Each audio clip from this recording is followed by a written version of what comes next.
Hello and welcome to the Under Center podcast. I'm joined here by Ray Molloy. It's the Molloy brothers running the show this week. Before we get started, Rain, we are running the show because Darmar is off on his holidays. More importantly than that, himself and his lovely girlfriend Sylvia have got engaged. So before we get going, a huge congratulations to them from all the crew here at the Under Center podcast. We're absolutely delighted for them. He put out some pictures on Instagram looking very stressed about his decision, Rain. I don't know if you caught them. Very funny. But yeah, they're great fun. We got to hang out with them a lot, especially just this couple of Sundays past when we launched our partnership with the back page. So we wish them all the best and we hope they had a great holiday as well to boot. Other than that, Rain, how have you been? Your Panthers did not win this weekend. How's the emotion level? They're dragging their tails along the bottom of that division.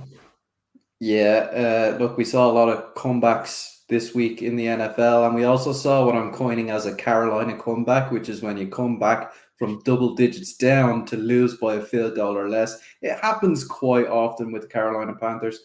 Yeah, it's growing pains. It's just growing pains with Young, and I think that's going to be a thing moving forward. We might hit our stride towards the end of the season. We'll see if it's going to be enough. Yeah, look, I think that's the case with a lot of these rookie quarterbacks. At least the first half of the season, if not, as you said, more are gonna play into that. And I might use this actually to kick us off. It's not a game that we necessarily planned in advance to talk about, but I think I found it quite interesting in that the Green Bay Packers and Atlanta Falcons. And the reason I started with this one, Rain, is because Desmond Ridder had a pretty good game, and for a quarterback that looked miles off the pace on his couple of starts that he had at the end of last season, he is, I think, what all current teams are hoping with their new young quarterbacks is that it does take them a while to bed in. They don't get that season back behind on the bench to practice anymore, and they've got to go straight in. Did you catch much of that Packers Falcons game? Yeah, as we all know, I have a Packers fan in the household, so that was the game I was forced to watch at the weekend in the early slate. And yeah, I mean, Desmond Ridder, what's the best way to put it? He seems like a decent system quarterback. A lot of his stats came from short to mid-range passes. He relied a lot on Bijan Robinson making people miss coming out of the backfield. So yeah, he seems to be slowly getting more confident. I'd like to see that Falcons coaching staff kind of give him more deep passes just to see what he's like on those because we didn't really see it all that often in week one. We saw it a little bit more in week two, but not a huge amount. Yeah, I think I agree with you. I'm not inclined now by any stretch of the imagination to jump on the Desmond Ridder bandwagon. But the fact is, the end of last season, it certainly did not look like that this Atlanta Falcons could put two consecutive wins back to back together. He has managed to do that. And he's done so against what is a reasonably strong Green Bay Packers team, certainly based off what we saw week one. They certainly are no slouches in the NFL at the moment. So I think that's definitely a positive building. I 100% agree with you. I think you nailed it on the head. But I think it's important that he has to be a system quarterback, right? When you start these quarterbacks so young and so early, they haven't seen a lot of these systems in the NFL. They're trying to get to grips with their own offensive system and the kind of the new wrinkles that NFL defenses are throwing at them. You have to give them these, right? You have to get them in a rhythm, keep everything nice, short, and in front of them. And let's be honest, there's plenty in that Atlanta team that needs to be improved as well. As you also nailed, Bijan Robinson is going to be a huge help. That's very clearly as talented as advertised coming out of university. He's going to be an absolute weapon. He was a weapon in the air and, of course, on the ground going over 100 yards. So, yeah, look, I wanted to bring that up just to go over that, your growing pains that you're seeing with Young and how if they are going to succeed now in the NFL, they are doing most of their learning on the pitch. And so a lot of these teams are going to have to put up with probably a lot of rough games in the start of the season. And it's about trying to find what did they do well. Like you said, he did manage to get himself back into the game. Sorry, talking about Young now. Did manage to get himself back in the game at the end of that game. Lost by 3 points.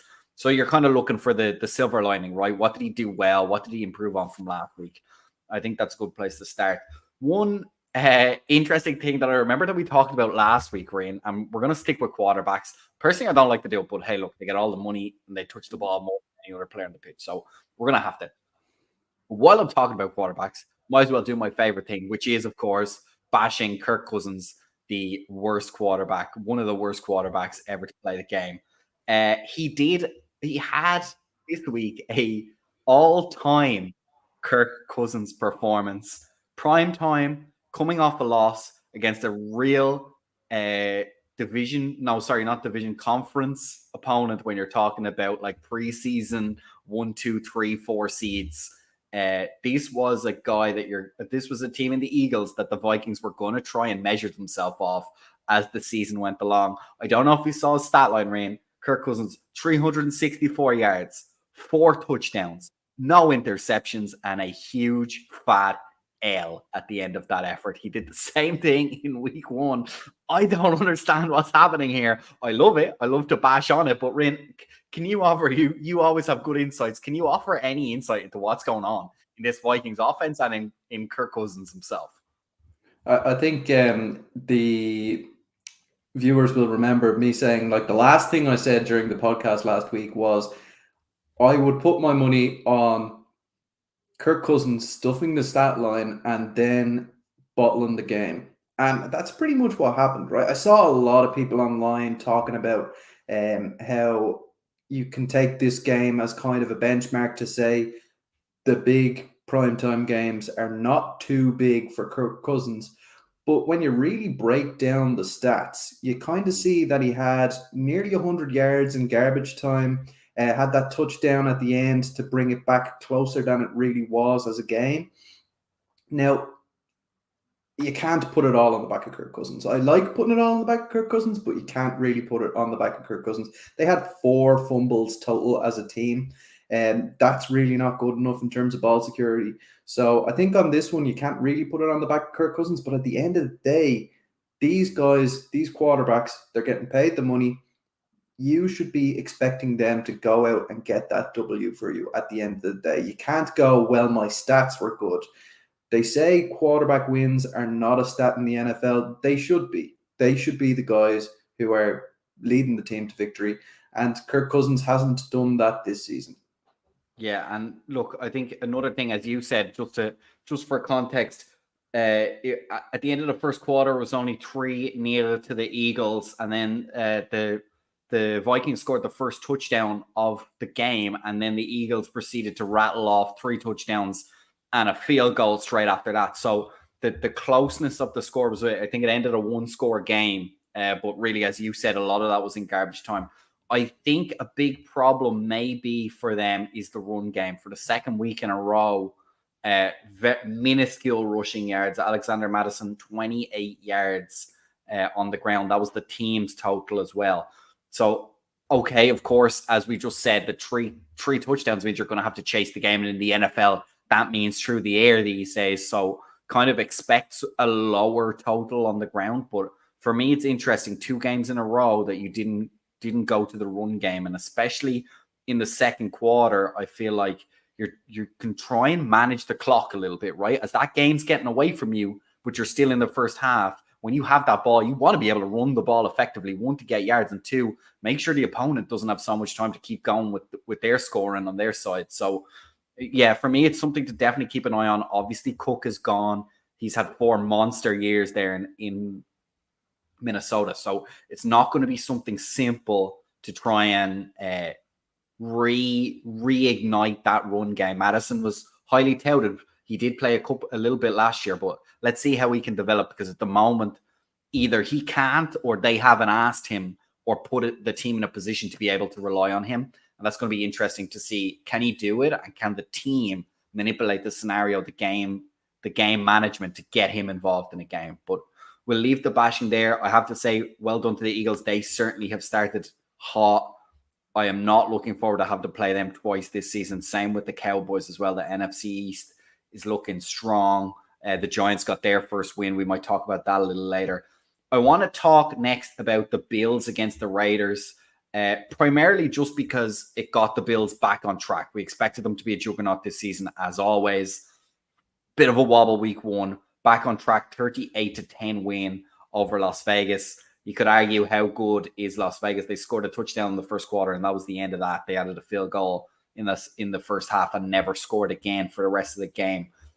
For you, Rian, how important was it for the Bills to take advantage of playing Las Vegas in week two and really reaffirm their dominance in the AFC? Yeah, 100%. It was massive that they went out there and won that game. I think starting 0-2, you start now playing into the kind of Hail Mary football that Josh Allen is famed for, but also, he has that turnover issue. This go around, they played the game that the Bills should be able to play. Still question marks about that run game, but they played well enough that they could just move the ball slowly down the field. No need to be thrown in massive chunk plays, although they did have one or two. And they just played a good game, slowly built up the scoreline. I don't think the Raiders are going to be up to much this season, but they had to put that team to bed early on, and that's what they did. So, fair play to the Bills. We'll see how they get on against tougher opposition later in the season. Yeah, look, I think, as you said, really important. Of course, as you mentioned, there will be tougher opponents to come. This is by no means their hardest test of the season. But what was important for me was, number one, they got Josh Allen back on rhythm. I think he had three interceptions week one, didn't he? No interceptions this week, 3 touchdowns. Also, they didn't have to have him run the ball. I think in the end, he only had like 10 yards or something in terms of his scrambles. That's going to be important for him going forward, not just keeping himself healthy going towards the crunch time of the season, but also proving that he can still sit in the pocket and pass for when those teams are focused on keeping him in that pocket. And as you said, finally a little bit of yardage for the Buffalo running game. Can they keep that going? Can they keep that sustained? That's been a huge knock on that team for the last few seasons. What I always find interesting is that, obviously, on the fantasy perspective, everyone has Stephon Diggs, right? And every so often, the Buffalo Bills will throw up, I feel like more than most teams, a random wide receiver that hovers around 100 yards and then kind of disappears. Last year, I drafted Gabe Davis. I'm just after seeing he was actually top of the receiving yards for this game. I think he's liable now next week to not catch any balls. I just think it's a weird quirk of the Buffalo Bills, and I think it speaks to what they're trying to do with Allen, right? And kind of force him to be a bit more calm in the pocket, take what the defense is giving you. If they focus on Diggs, go to Davis. And it doesn't have to be, I think in previous years, it's been Davis deep shot. And I think you don't have to do that. You can certainly use that threat, but you don't have to go there. Yeah, absolutely. And I think it's nice that they've added an extra element to that offense with Dalton Kincaid coming in. It's no longer Dawson Knox as the only tight end. You now need to have mobile linebackers who can cover 2 tight ends on the field. And there's not many NFL teams that have that level of coverage linebacker. So, it's nice for Josh Allen to be given those kind of shorter options, including not throwing the deep ball to get Gabe Davis every game. So look, they're improving as an offense, and we'll see how it goes moving forward. Yeah, let's start looking now on hot seats, and the one team I'm going to focus on is the Denver Broncos. Obviously, they played the Washington Commanders at home and lost 35-33. Now, the Commanders did their best to make this thing live at the end, but one of a number of comebacks this week. They were down 27-21-3 at one point, and I have to be honest, when I was watching this game, the Commanders looked really like they were struggling a lot. We couldn't get Wilson off his spot in terms of throwing the ball. We couldn't get pressure to him. He knew where he was going with the ball early, and he was beating the coverage that we had set up in that first quarter, especially. And on the flip side, stopping the pass rush. And I have to say, I'm by no means am I going to bang the let's call it the Seahawks drum for our quarterback Sam Howell, but I think he looked well in this game. He looked comfortable and confident that he knew what he was doing and what he needed to do. There was, of course, errant throws, but there was some nice throws. And for me, that's a big difference. Having that calmness, there's no panic.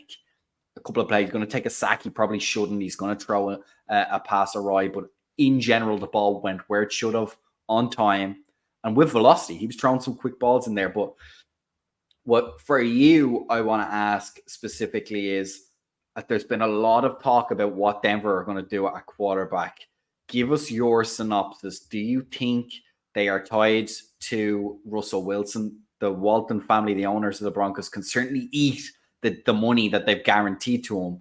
Is that something you feel like they're going to do? Are they going to move on from quarterback? And when do you think? Is it going to last the season? Or do you think there could be a mid-season switch under center in Denver?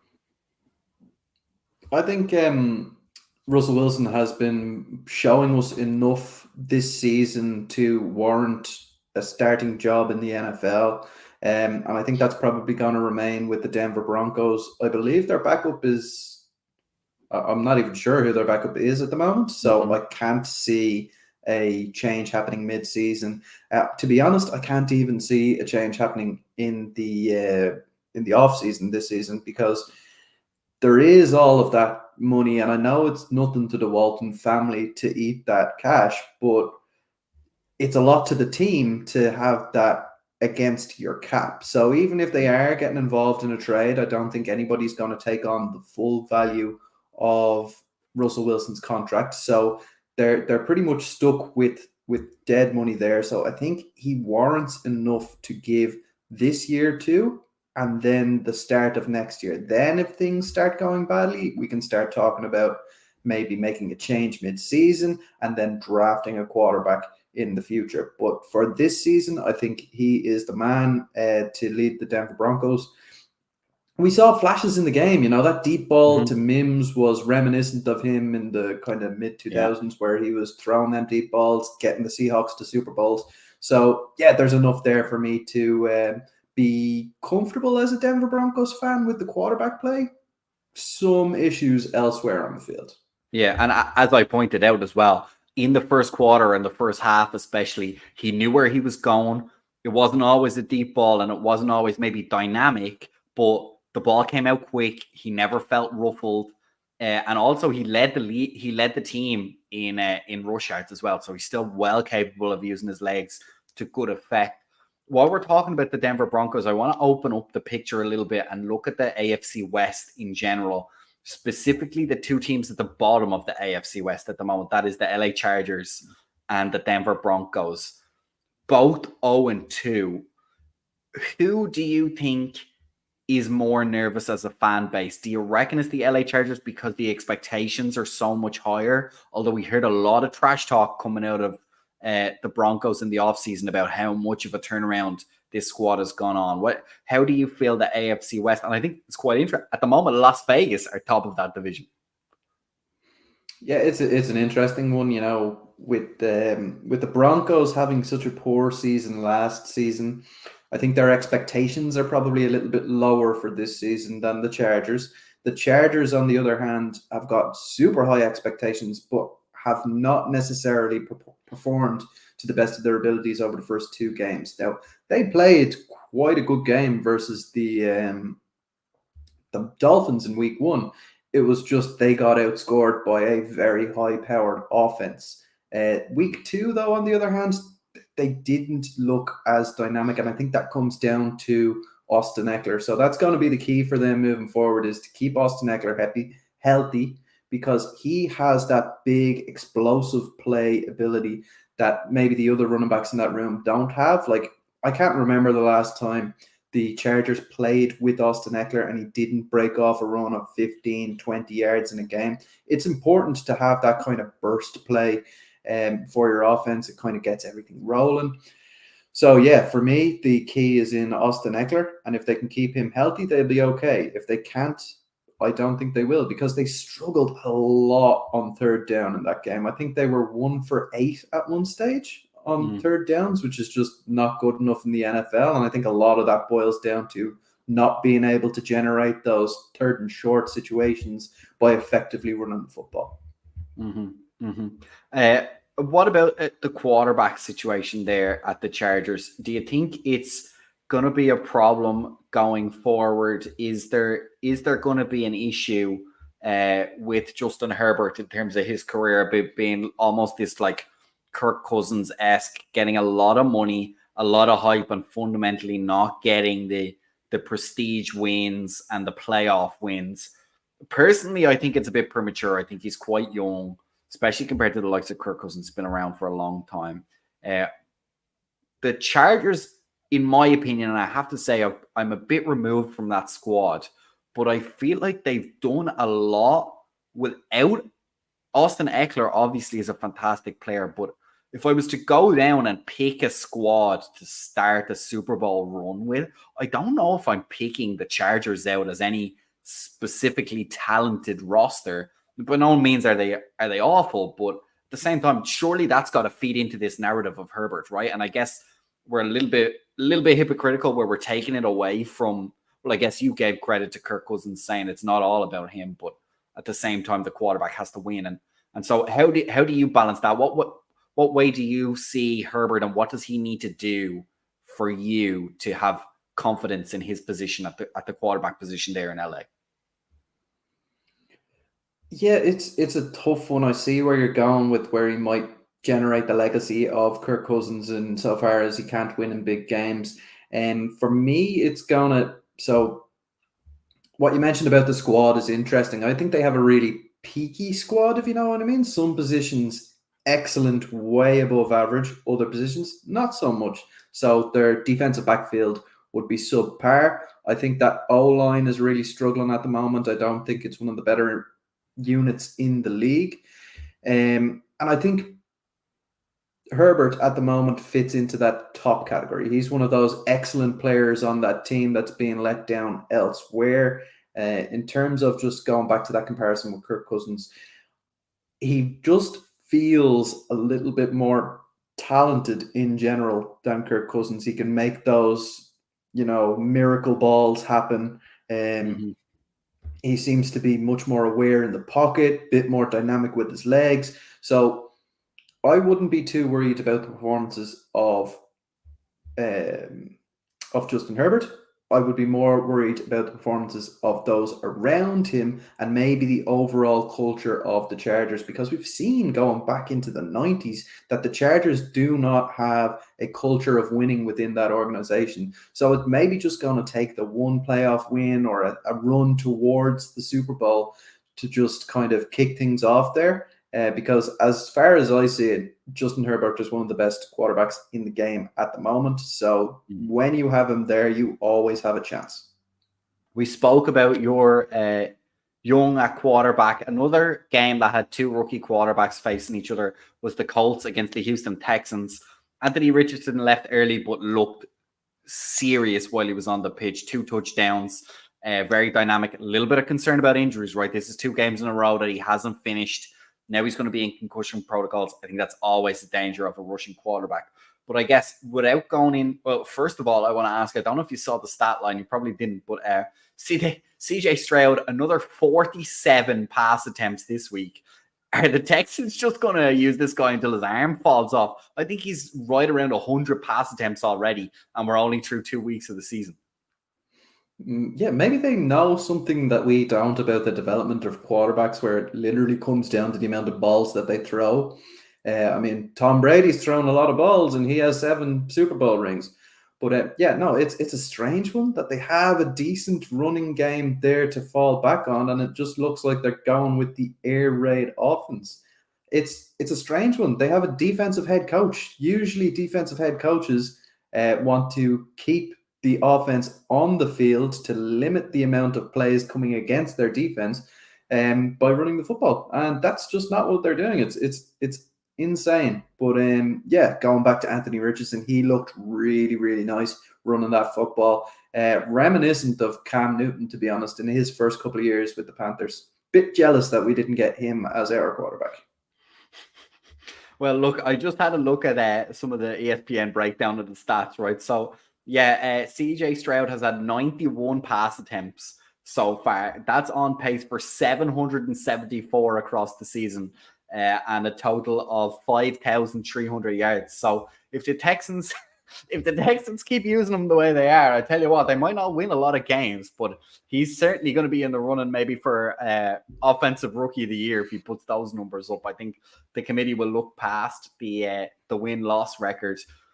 I'm just having a scan through the rest of the games. I don't know if you want to have a quick mention. The Seahawks overtime win against the Lions. From the Lions there on that one, I'm a little bit disappointed. I think the Lions let them back into the game a little bit. But a great finish for the Seahawks, super important, right? If San Francisco are looking that strong, you're supposed to be the only competitor. So important to get that winning track or those wins back on track, no? Yeah, absolutely. And with just the landscape of the league at the moment, it's important to get wins wherever you can because those wild card spots are going to be so difficult to get, right? So the way we feel the 49ers have that division wrapped up, so it is going to be down to those wildcard spots for the rest of the teams in that division. And there's a couple of them who can do it. The Rams actually look pretty good, even though they have lost their first two games, I believe. No, they won their first game. Did they? I can't remember. But look, they look. Yeah, they did. They won their first game. The Rams won their first game, yeah. Right, but they look pretty good. Like they put up a fight against that excellent 49ers team. So yeah, there's a lot of teams who could be winning that, and it is, going back to your point, super important for the Seahawks to just keep building wins no matter how they can. And those Lions are no slouches. That was a very, very good win for those Seahawks.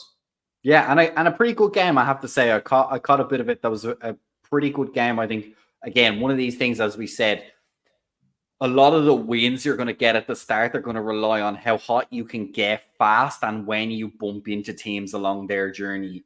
Towards the end of the season, it's really going to be strength against strength and strength against weakness and a lot more open football. Right now, it's a bit more chaotic. You got to take the wins when you can get them. That's an important win for the Seahawks, and I think it's going to stack up well as the season goes on.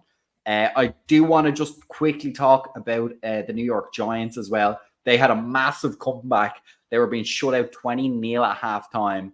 I messaged in our group chat wondering when the last time a team lost back-to-back 40-point games. I couldn't find that answer, so I assume it never happened. But I think the Giants might have heard me. They took that personal and they went on a bit of a scoring blitz in the second half. They held the Cardinals to only one score in the second half and scored 4 touchdowns themselves. And I think Daniel Jones was a big leader in that. He got the highest PFF grade, I believe. I don't know how much we read into that, but he got the highest PFF grade for this week. Huge second half and a huge win to keep track of the 2-0 Eagles, the 2-0 Washington Commanders, and the 2-0 Dallas Cowboys. You're going to be left behind real quick in that division.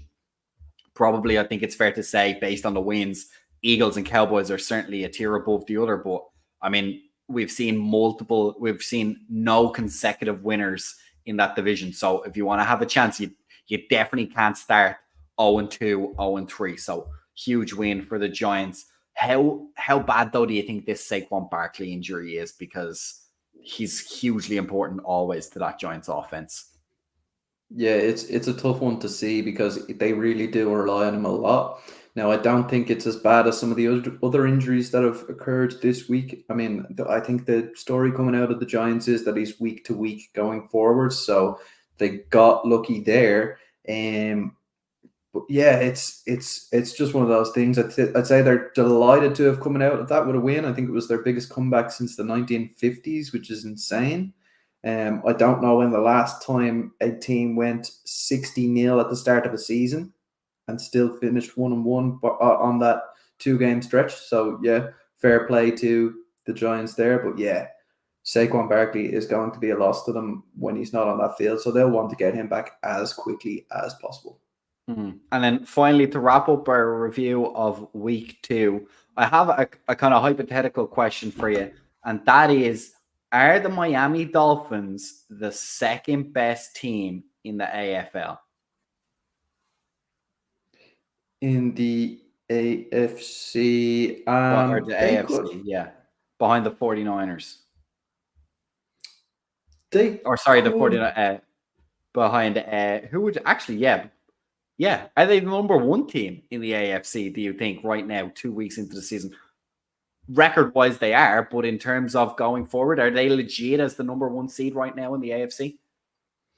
I mean, right now they're playing the best football of anybody in the AFC, and I still think those Chiefs are going to come back and cause them trouble towards the end of the season. The Cincinnati Bengals have really fallen off. I don't know what's going on there. They don't look like they're at the races. So yeah, I mean, I think they are. Full credit to them. They've built a spectacular offense out there. Really added some key pieces on defense as well. So they're going from strength to strength. Now, is Tua going to have the mentality moving forward to continue this hot streak all the way deep into the offseason? Who knows? But he's done it at college level, so we'll see. Okay, we're going to move on now and just have a look forward to the week 3 matchups. I don't know, have you got the matchups there in front of you, Ryan? I'm just pulling them up now. Let me know what you think are the standouts to look at. For me, one of them that stands out, not necessarily of importance or talent even, but it's going to be the Titans against the Browns. I want to see now, this is worst case scenario for Deshaun Watson. Your star running back has gone down. As we said in the game, the backup did a pretty good job. Ford, I believe, isn't that his name? Did a pretty good job carrying the ball. And we had at this show huge questions about how would Deshaun Watson be able to carry this offense, and would he even have to if Nick Chubb continued to play like he did in week 1? So for me, that's going to be very interesting. That's something I'm going to be keeping an eye on. Is now Deshaun Watson has taken a loss with playing the majority of a game without Nick Chubb against a lackluster Steelers, or at least still finding their feet Steelers. And so that's going to be an interesting and a plenty capable challenge in the Tennessee Titans. And of course, King Henry there running the ball. So that's my first standout game. Where are your eyes going to go this weekend in terms of looking at NFL storylines? Yeah, well, I think a lot of the eyes of this podcast are going to be on that Panthers-Seahawks game, but I don't think it's going to be a really good game. I think the Seahawks are going to breeze by the Panthers in that one. The game that I'll really be looking forward to is the Bills and the Commanders. So we saw Josh Allen versus quite a lackluster defense do what he needed to do against the Raiders. I want to see him against a good offense. That Jets offense or defense, beg your pardon. That Jets defense was very good, very strong on the D line. Now they're coming up against an elite D line. Are that O line going to be able to keep the guys like Payne and Young out of that backfield? And how is Josh Allen going to react when he's under that pressure? We saw him throw 3 picks versus the Jets. So I want to see if he's able to cut that out versus another top quality defense. Yeah, I think that's a good point. I'd like to see that on the Commanders side of things as a fan. I'd like to see that backside coverage be tightened up just a little bit. We got burned by Mims a few times. But if we can get to Josh Allen 3, 4, 5 sacks, I think that's going to be huge. And I have to say, for our man Howell, while I don't necessarily give us much of a chance of winning, I want to see us compete. And this is a great challenge. This is by far the biggest step up he's had to face in terms of offensive scoring that he's going to have to match and quality of defense. I think it's fair to say that while the Broncos are no slouches on defense, this is again another step up in terms of championship caliber defense that's going to be playing deep into the season. And I want to see us measure up. I don't think we necessarily have to get a win, but we certainly have to keep this game competitive in order for us to feel like we're a very strong 2-1 after 3 weeks of the season. The only other game that really stands out to me is Saints Packers. And again, this is from the narrative of the Packers, where you got to get the game, you got to get the win back underneath you, right? Jordan Love didn't have the best game. So what can he do to recover? Can he step up his game? Can the run game of the Packers be as dominant as what I believe they can be? And then on the Saints side of things, you're 2-0. Not a lot of people predicted that.